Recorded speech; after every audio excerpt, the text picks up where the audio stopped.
আমি অহাকালিলৈ যি বন্ধ জনগোষ্ঠীয় যৌথ মঞ্চই আহ্বান জনাইছে তাৰ সন্দৰ্ভত আজি খৰখেদাকৈ প্ৰেছ মিট আহ্বান কৰিছোঁ। আমি ইয়ালৈ অহাৰ কাৰণে সকলোকে ধন্যবাদ জ্ঞাপন কৰিছোঁ সাংবাদিকসকলক। কথা হ'ল আমি যৌথ মঞ্চ ছয় জনগোষ্ঠীয় যৌথ মঞ্চ নামৰ এক নতুন সংগঠন যোৱা 11 তাৰিখে গঠন কৰা হৈছিল আৰু তাত অংশীদাৰ হিচাপে সদস্য আমি ছাত্ৰসন্থা আমি অন্তৰ্ভুক্ত হৈছিলোঁ। আৰু 11 তাৰিখে ফচলত এক ধৰ্ণা কাৰ্যসূচী ৰূপায়ণ কৰা হৈছিল। আমি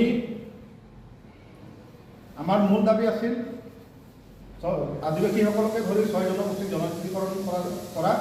কিন্তু 11 তাৰিখে ফচলত ধৰ্ণা কাৰ্যসূচী হোৱাৰ পিছতে তেওঁলোকে মিটিং আহ্বান কৰি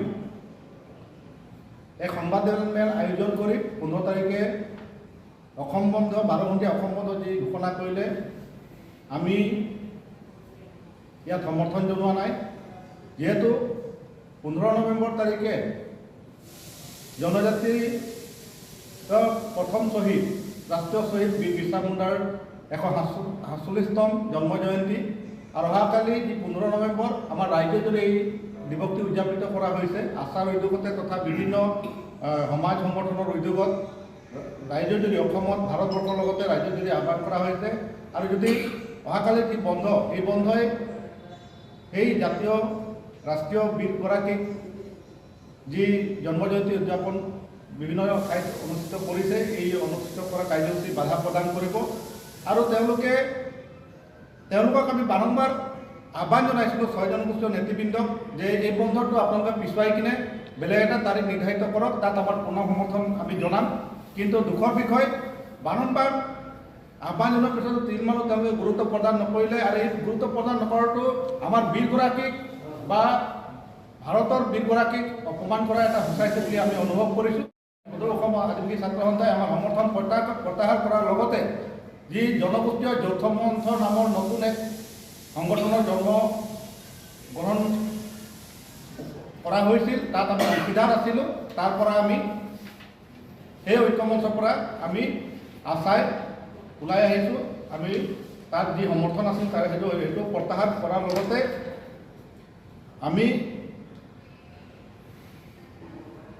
জনগোষ্ঠীয় যি 6 জনগোষ্ঠীয় যৌথ মঞ্চ আছে তাৰ পৰা মঞ্চ ত্যাগ কৰাৰ আমি সিদ্ধান্ত গ্ৰহণ কৰিছোঁ। প্ৰেছ মিটত বা এই সংবাদমেলত মূল উদ্দেশ্য এইটোৱেই। মোৰ উপসভাপতি ৰুস্তম কুজুল, সাংগঠনিক সম্পাদক নিতেশ গড় আৰু প্ৰচাৰ সম্পাদক মহেশ খাটুৱা, আমাৰ জিলা সমিতিৰ উপসভাপতি আছে মৰাণ আঞ্চলিক সমিতিৰ সভাপতি ফিলিপ মেম্পু উপস্থিত আছে। অহাকালি 15 নৱেম্বৰ আৰু 15 নৱেম্বৰ তাৰিখে যৌথ মঞ্চৰ যি অসম বন্ধ সেই অসম বন্ধই আমি আদিবাসী ছাত্ৰ সন্থাই আমি সমৰ্থন আমি উঠাই লৈছোঁ। কেলৈ কি অহাকালি ৰাষ্ট্ৰীয় বীৰ বিৰছা মুণ্ডাৰ জন্ম জয়ন্তী আছে আৰু আমাৰ বিভিন্ন সামাজিক সংগঠনে এই বীৰ বিৰছা মুণ্ডাৰ জন্ম জয়ন্তী উদযাপন কৰিছে। আৰু সেই বীৰ বিৰছা মুণ্ডাৰ জন্ম জয়ন্তী উপলক্ষে আমাৰ যি বন্ধত আমি অংশীদাৰ আছিলোঁ সেই অংশীদাৰৰ পৰা আমি বিৰত আছোঁ।